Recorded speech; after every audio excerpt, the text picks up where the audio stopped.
आउज़ुबिल्लाहिमिनश्शैतानिर्रजीम बिस्मिल्लाहिर्रहमानिर्रहीम। अस्सलाम वालेकुम स्टूडेंट्स, उम्मीद करती हूँ आप सब बिल्कुल खैरियत से होंगे, जहाँ होंगे खुश होंगे, आबाद होंगे। और आई होप सो आपका जो अभी रिसेंटली सेमेस्टर का जो आपका फ़ाइनल टर्म का रिज़ल्ट आया है, तो आई होप सो आपको बहुत अच्छा आया होगा। और इंशाल्लाह नेक्स्ट जो अब हमारा न्यू सेमेस्टर स्टार्ट होने वाला है, तो इंशाल्लाह उसके लिए भी आप बहुत अच्छे से जो है वो मेहनत करेंगे। अपनी पिछली गलतियों से बहुत कुछ सीखा होगा आपने, और हमेशा अपनी गलतियों से सीखना चाहिए। उनको आपने दोबारा से वही गलतियाँ नहीं करनी। अपना सीजीपीए अच्छा हासिल करने के लिए आपको कुछ लेक्चर्स जो हैं वो आपको लाजमी लेने होते हैं, तो आप पहले लेक्चर्स ज़रूर लिया करें, देन आप उसकी प्रिपरेशन किया करें। और आज हम जो है वो एक न्यू सीरीज़ को स्टार्ट कर रहे हैं, इको 402, जिसका नेम है हमारे पास माइक्रो इकनॉमिक्स। आपको पता है इकनॉमिक्स की दो ब्रांच होती हैं, एक मैक्रो है और एक माइक्रो है, ठीक है। इसके बारे में हम डिटेल से आगे फ़र्क भी जानेंगे। तो हमारे पास लेसन नंबर 1 है, जिसमें हम मार्केट्स एंड प्राइसेस को देखेंगे। तो अगर आप चैनल पर नहीं हो तो प्लीज़ चैनल को सब्सक्राइब करें, वीडियो को लाइक करें, और कमेंट में अपने ज़रूर बताना है कि आपको लेक्चर की समझ आई है या नहीं। स्टूडेंट्स, मैंने इसके ऑलरेडी फाइनल टर्म के जो लेक्चर्स हैं वो अभी जो रिसेंटली हमारा सेमेस्टर गुजरा है उसी में मैंने बनाए थे, तो स्टूडेंट्स को पसंद आए थे। तो आई होप सो आपको भी जो है वो मेरे लेक्चर्स समझ आएंगे। कुछ स्टूडेंट्स की रिक्वेस्ट आई थी कि मैम प्लीज़ इसके मिड टर्म के लेक्चर्स बना दें, ठीक है। तो इसलिए मैं आप लोगों के बना रही हूँ, और कमेंट आपने ज़रूर करना है ताकि मुझे पता चले मेरे स्टूडेंट्स को मेरी समझ आई है या नहीं आई, ठीक है। चलो चलते हैं हम अपने मेन पॉइंट की तरफ। हमारे पास जो है सबसे पहले है इकनॉमिक्स। अब हमें ये पता होना चाहिए इकनॉमिक्स क्या होती है। अब बहुत अरसे से जो है वो पढ़ रहे हैं, अपने प्रीवियस लेक्चर वो क्या कहते हैं कि अपने प्रीवियस क्लासेस में भी किसी बच्चे ने पढ़ा होगा इकनॉमिक्स के बारे में, तो उसको थोड़ा बहुत आइडिया भी होगा। तो अच्छा, मैं आपको बताती चलो, इकनॉमिक्स जो है ये एक स्टडी है कि how societies use scarce resources to produce valuable commodities and distribute them among different people. यानी कि इकनॉमिक्स, इस डेफिनेशन से हमें ये पता चलता है कि इकनॉमिक्स क्या है और इसका स्कोप क्या है। इसमें जो हमें बताया गया वो ये बताया गया कि इकनॉमिक्स एक ऐसा जो है वो इल्म है, ऐसी जो है वो स्टडी है, ठीक है, जो ये स्टडी करता है कि सोसाइटीज़ कैसे अपने लिमिटेड रिसोर्सेज को यूज़ करते हैं, ठीक है। लिमिटेड रिसोर्सेज को कैसे यूज़ करते हैं, जैसे कि वैल्यूएबल कमोडिटीज़ हो गई। देखिए, वैल्यूएबल कमोडिटीज़ का मतलब होता है वो चीज़ें जो हमें मालूम होती हैं और उनको हम प्रोड्यूस करते हैं, ठीक है। वैल्यूएबल कमोडिटीज़ प्रोड्यूस करने के लिए, और जो है वो हमारे पास अन कमोडिटीज़ का मतलब होता है मुख्तलिफ लोगों में जो है वो डिस्ट्रीब्यूट करना होता है, ठीक है।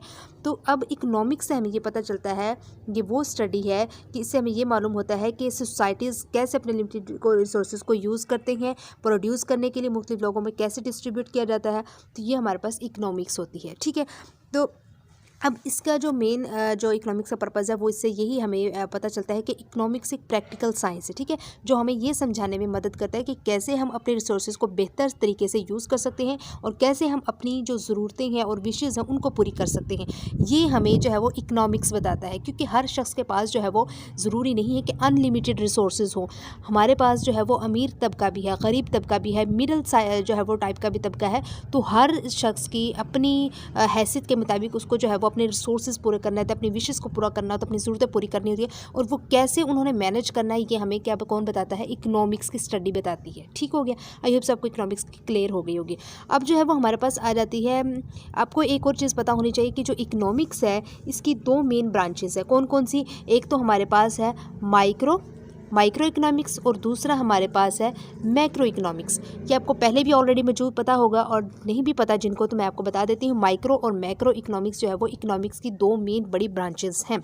अब इनका डिफरेंट मैंने अलग पेजेस पे लिखा हुआ, मैं आपको पहले उनका वो डिफरेंट बता दूँ, आपको वो समझा दूँ, देन जो है वो हम अपने टॉपिक की तरफ आएंगे। क्लियर हो गया जी स्टूडेंट्स? मैंने आपको बताया था कि जो इकनॉमिक्स होती है उसकी दो मेन बड़ी ब्रांच होती हैं, जिसमें जो कि एक माइक्रो इकनॉमिक्स होती है, दूसरा मैक्रो इकनॉमिक्स होता है। मैं आपको सिंपल वर्ड में बताना चाहूँगी कि जो माइक्रो इकनॉमिक्स होती है वो होती है जो इंडिविजुअल तौर पर। इंडिविजुअल मतलब जैसे मैं अगर किसी एक घर की बात करी, किसी एक शख्स की, किसी एक जो है वो पर्सनल लाइफ के बारे में बात करूँ, तो ये माइक्रो में आ जाता है। जो मैक्रो होता है वो होल होता है, यानी जो कि हमारे पास लाइक में किसी कंट्री की बात करूँ, मैं अपने पाकिस्तान की बात करूँ, तो पूरे पाकिस्तान की जो कंट्री में के लिए, जो पूरे पाकिस्तान के लिए जो हम काम करेंगे, जो डिसीजन लेंगे, जो हमने वर्किंग करनी है, वो मैक्रो इकनॉमिक्स में आ जाता है, ठीक हो गया। और जबकि माइक्रो का मतलब ही स्मॉल होता है और मैक्रो का मतलब लार्ज होता है। लार्ज मतलब पूरी कंट्री के लिए, माइक्रो जो स्मॉल है मतलब हम किसी एक वो शख्स की, एक लाइफ की, एक जो है वो घर की बात करें, इंडिविजुअली तौर पर जो है, या कोई बिजनेस है किसी का, उसके बारे में बात करें, तो ये माइक्रो इकनॉमिक्स आ जाता है, ठीक हो गया। चले हम जो है वो हम इनकी डेफिनेशंस को देख सकते हैं। आप ये डेफिनेशंस भी कर सकते हैं जब आपका डिफरेंस पूछा जाए कि micro economics is the study of how individuals and businesses make design, यानी हम किसी भी जो है वो इंडिविजुअल और जो है वो बिज़नेस के जो है वो जो हम डिज़ाइन लेते हैं उनको कैसे लेना है, ये माइक्रो इकोनॉमिक्स में हम इसको स्टडी करते हैं। जबकि macro economics is the study है कि of how the economy as a whole works, इन तमाम वर्क्स के लिए जो है वो हम कैसे स्टडी करना है, हमने कैसे काम करना है, ये माइक्रो इकोनॉमिक्स हमें बताता है।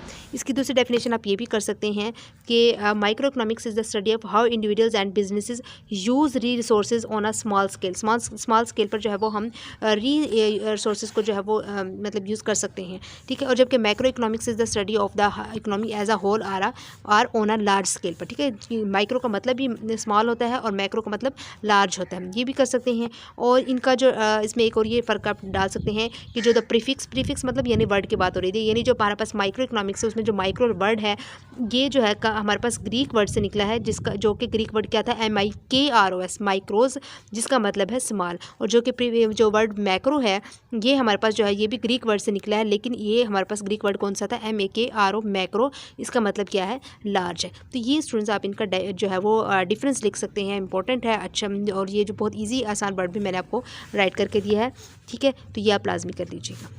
जी स्टूडेंट्स, आई होप सो आपको जो है वो जो मैंने आपको अलग से टॉपिक समझाया है वो समझ आ गया होगा।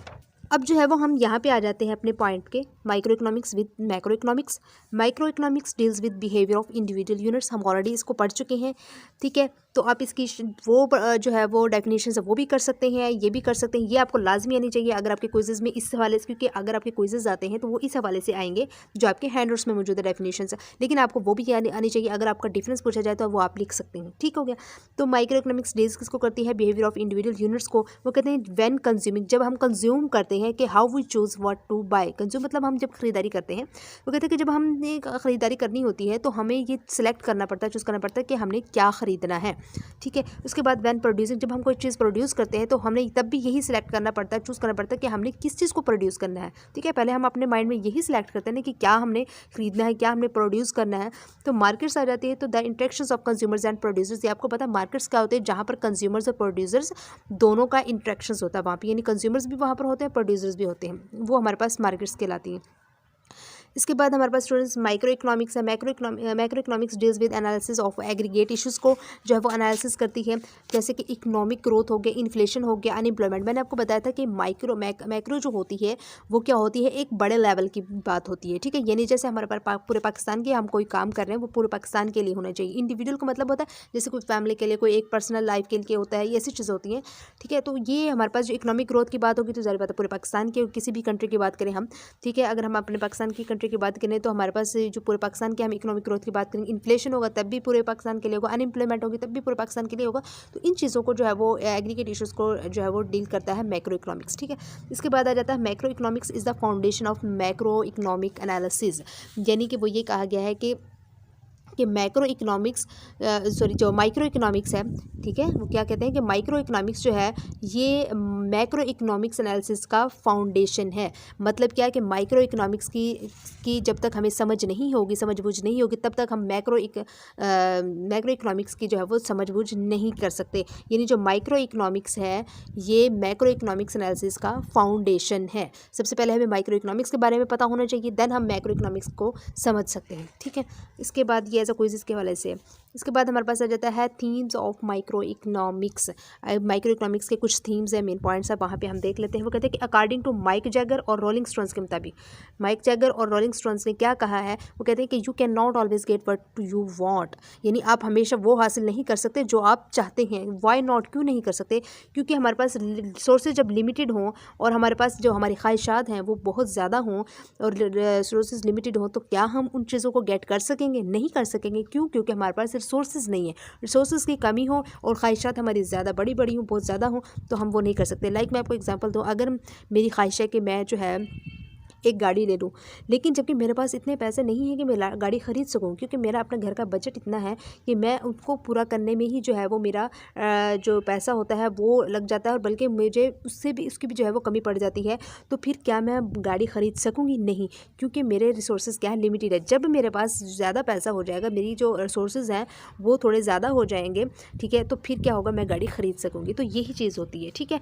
इसके बाद वो कहते हैं allocation of scarce resources and trade offs. अब एलोकेशंस हमारे पास जो है वो स्टूडेंट्स क्या होते हैं, देखिए रिसोर्सेज की जो है वो कमी और ट्रेड ऑफ्स जो हमारे पास तिजारत है वो। अब एक प्लान्ड इकनॉमी में और मार्केट इकनॉमी में क्या होता है, एलोकेशंस की जो रिसोर्सेज जो है वो हमारे पास कलील होते हैं और ट्रेड ऑफ्स जो है वो हमारे पास का कभी काम करना होता है। तो ये हमारे पास प्लान्ड इकनॉमी में होता है और मार्केट इकनॉमी में होता है, ठीक है। इसके बाद जो है वो हम यहाँ पे आ जाते हैं micro economics and optimal trade offs जो है ये क्या बताता है हमें, यानी कि जो माइक्रो इकोनॉमिक्स हो गया जो कि स्मॉल इसमें जो है वो काम करता है, और ऑप्टिमल ट्रेड ऑफ्स जो है वो हमने ट्रेड ऑफ्स को कैसे बेहतर बनाता है, जैसे कि consumer theory, workers theory of the firms आ गया। So micro economics and prices में क्या होता है, role of prices in a market economy आ गया, how prices are determined, prices को कैसे जो है वो तय कर सकते हैं, ये सारा जो है वो हमारे पास आ जाता है। खैर इसमें इतना ज़्यादा इंपॉर्टेंट कोई चीज़ नहीं है, तो जस्ट आपको मैंने एक जो है वो कंसेप्ट क्लियर करने के लिए आपको थोड़ा सा रीड करवाया है। इसके बाद आ जाता है हमारे पास थ्योरीज एंड मॉडल्स, ठीक है। अब थ्योरीज एंड मॉडल्स क्या होते हैं, चले हम पहले देखते हैं माइक्रो इकोनॉमिक्स एनालिसिस को। थ्योरीज जो है वो हमारे पास are used to explain observe phenomena in terms of a set of basic rules and assumptions. देखिए थ्योरीज जो है वो ये काम करते हैं कि ऑब्जर्व फिनोमिना को समझने के लिए, और जो कि बेसिक रूल्स और जो है वो अजम्पशंस पर बेस्ड होती हैं, ठीक है। ये क्या होती है, थ्योरीज होती हैं। इसके बाद जैसे कि एग्जांपल देखिए, the theory of the firm और the theory of consumer behaviour, ठीक है। इसके बाद हमारे पास मॉडल्स आ जाता है। मॉडल्स में क्या होता है हमारे पास कि mathematical representation of a theory use to make a prediction, यानी जो मॉडल्स होते हैं वो एक मैथमेटिकल रिप्रेजेंटेशन होती है जो थ्योरीज को प्रिडिक्ट करने के लिए यूज़ किए जाते हैं, ठीक है। इसके बाद वैलिडेटिंग अ थ्योरी आ जाता है। The validity of a theory is determined by the quality of its prediction given the assumption, यानी एक थ्योरी की वैलिडिटी उसके प्रिडिक्शंस की क्वालिटी पर डिपेंड करती है जो कि अजम्पशंस पर बेस्ड होती हैं। इसके बाद इवॉल्विंग द थ्योरी आ जाता है। Testing and refining theories is central to the development of the science of economics, यानी थ्योरीज को टेस्ट करने और रिफाइन करना इकोनॉमिक्स की साइंस को डेवलप करने के लिए जो है वो इसका जो सेंट्रल है वो ये काम करता है, और इससे हम थ्योरीज को इम्प्रूव कर सकते हैं और नई थ्योरीज को डेवलप कर सकते हैं। ये एज अ क्विज़ आ सकता है, बाकी आपका शॉर्ट एंड लॉन्ग के हिसाब से ये नहीं आएगा, तो इसलिए जो है एज अ क्विज़ के तौर पर आपने इसको अच्छे से देख लेना है। इसके बाद स्टूडेंट्स हमारे पास जो है वो पॉजिटिव और नॉर्मेटिव इकोनॉमिक्स के दरमियान जो है वो डिफरेंस आ गया। अब पॉजिटिव इकोनॉमिक्स क्या होती है, नॉर्मेटिव इकोनॉमिक्स क्या होती है, ये डिफरेंस आपने अच्छे से याद करना है। Positive economics deals with the observations or predictions of the facts of economic life, for example what will be the impact of an increase in wages on the price of a product, ठीक हो गया। अच्छा, जो वो कहते हैं कि जो पॉजिटिव इकोनॉमिक्स होती है, पॉजिटिव इकोनॉमिक्स फैक्ट्स से प्रिडिक्शंस के बारे में है जो इकोनॉमिक लाइफ के फैक्ट्स से जो है वो रिलेटेड होती हैं। लाइक जैसे कि वो कहते हैं कि अगर वेज में इजाफा हो जाए, ठीक है, वेज में इजाफा हो जाए तो उसका जो उसका जो प्रोडक्ट की प्राइस पर जो है वो क्या असर पड़ेगा, ये हमारे पास पॉजिटिव जो है वो इकोनॉमिक्स है। इसके बाद जो नॉर्मेटिव इकोनॉमिक्स है वो क्या कहते हैं कि is the value of judgement about how economics should operate based on certain moral principles or preferences, ठीक हो गया। वो कहते हैं कि नॉर्मेटिव इकोनॉमिक्स जो है वो वैल्यू जजमेंट के बारे में है जो इकोनॉमिक्स के ऑपरेशंस के बारे में होते हैं, जो कि मॉरल प्रिंसिपल्स या प्रेफरेंसेस पर जो है वो बेस्ड होते हैं। लाइक उन्होंने एक एग्जांपल जो दिए वो उसमें ये बताया गया कि जैसे कि ऑटो वर्कर्स को कितना वेज रेट मिलना चाहिए ताकि वो सोसाइटी के बारे में जो है वो एक्टिव मेम्बर्स बन सके, ठीक है। तो ये हमारे पास नॉर्मेटिव इकोनॉमिक्स का डिफरेंस अच्छे से याद कीजिएगा। इसके बाद हमारे पास आ जाती है मार्केट्स। मार्केट्स क्या होती हैं, what is a markets, important है, आपने एक देखना है कि market is a geographically defined area. अच्छा, यहाँ पे ना डिफरेंस दिया हुआ है मार्केट और इंडस्ट्री का। पहले हम मार्केट की डेफिनेशन देखते हैं, जो येलो हाईलाइट किया वो market is a geographically defined area where buyers and sellers interact to determine the price of a product or a set of products. हमने ऊपर भी देखा था कि जो हमारे पास जो मार्केट्स होती है वो क्या होती हैं, जो प्रोड्यूसर और यानी कंज्यूमर्स और जो है प्रोड्यूसर्स होते हैं उनका इंट्रैक्शंस होता है, ठीक है, हमने ऊपर भी पढ़ा था। तो इसमें भी यही बताया गया है कि मार्केट एक जियोग्राफिकली डिफाइंड एरिया है जहां बायर्स और सेलर्स इंटरेक्ट करते हैं ताकि प्रोडक्ट की प्राइस को जो है वो डिटरमाइन कर सके, तय कर सके। और जो industries are the supply side of the market, जो इंडस्ट्री होती है वो सप्लाई साइड की जो मार्केट होती है उसको बोलते हैं इंडस्ट्री, ठीक हो गया। इसके बाद जो है वो हमारे पास यहाँ पे भी बहुत सारी जो डेफिनेशंस आ जाती हैं, हम इनको भी देख लेते हैं। डिफाइनिंग द मार्केट आ गया, आर्बिट्रेज आ गया, कम्पिटिटिव जो है वो नॉर्मेटिव मार्केट्स के साथ आ गया, हम इनको देखते हैं, ठीक है।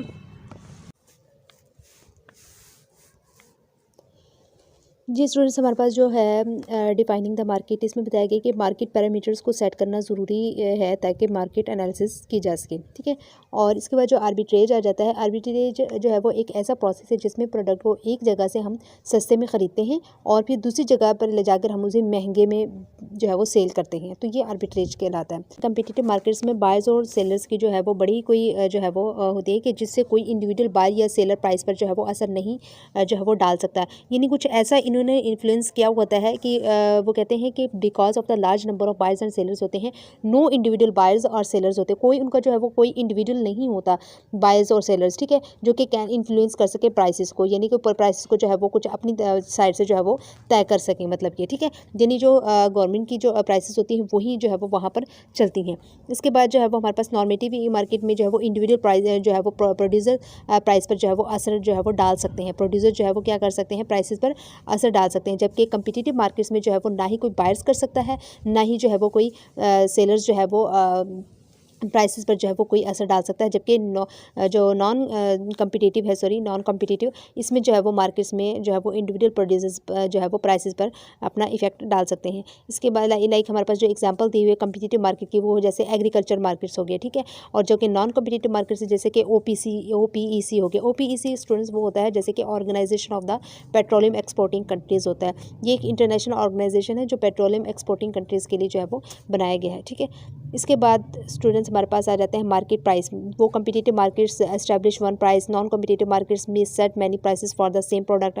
मार्केट डेफिनेशंस आ जाती हैं, मतलब ये है कि जो कम्पिटिटिव मार्केट्स में एक ही प्राइस होती है, जबकि नॉन कम्पिटिटिव मार्केट्स में एक ही प्रोडक्ट के लिए कई प्राइसेस हो सकती हैं। ठीक है, ये मार्केट प्राइसेस होती है। इसके बाद जो मार्केट डेफिनेशंस जो हमें बताई गई वो यही बताया गया कि मार्केट डेफिनेशन में कि ये डिसाइड करना होता है कि कौन से बायर्स और सेलर्स को जो है वो एक मार्केट में इंक्लूड करना है, और मार्केट एक्सटेंड में मार्केट की बाउंड्रीज डिफाइन होती हैं। ठीक है, इसके बाद जो जियोग्राफिक और रेंज ऑफ प्रोडक्ट्स है उसमें ये होता है कि जो जियोग्राफिक बाउंड्रीज़ हैं वो एक मार्केट की जियोग्राफिक बाउंड्रीज डिफाइन जो है वो वहाँ पर होती हैं, जैसे कि लाहौर, कराची, इस्लामाबाद या रावलपिंडी हो गया, तो यहाँ पर जो है वो इनकी बाउंड्रीज़ को डिफाइन किया जाएगा। जो कि रेंज ऑफ प्रोडक्ट्स होता है, इसमें ये होता है कि एक मार्केट में किस तरह के प्रोडक्ट्स इंक्लूड्स होते हैं, जैसे कि गैसोलीन हो गया जो है रेगुलर यानी कि जो सुपर और डीजल वगैरह हो गया, कैमराज हो गया जिसमें जो है वो पोलराइड हो गया, पॉइंट एंड शूट हो गया, डिजिटल हो गया, या जो है वो प्रेस्क्रिप्शन ड्रग्स वगैरह हो गई, ये रेंज ऑफ प्रोडक्ट्स में आ जाता है। इसमें जो हमारे पास एग्जाम्पल्स भी दी हुई, जैसे कि गोल्ड हो गया, लाहौर और कराची में गोल्ड की प्राइस अलग हो सकती हैं।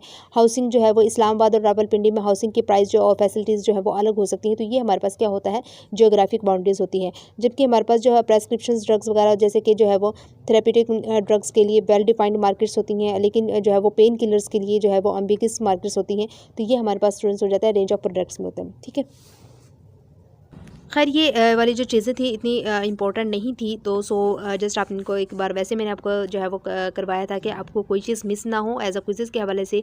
तो स्टूडेंट्स आई होप सो आपको बहुत अच्छे से इसकी समझ आई होगी लेक्चर 1 की। अगर आपको जो है वो चैनल पर नहीं तो चैनल को सब्सक्राइब करें, वीडियो पसंद आई तो कमेंट भी ज़रूर कीजिएगा और लाइक भी ज़रूर कीजिएगा, शेयर कीजिएगा। Thank you so much and Allah हाफिज़।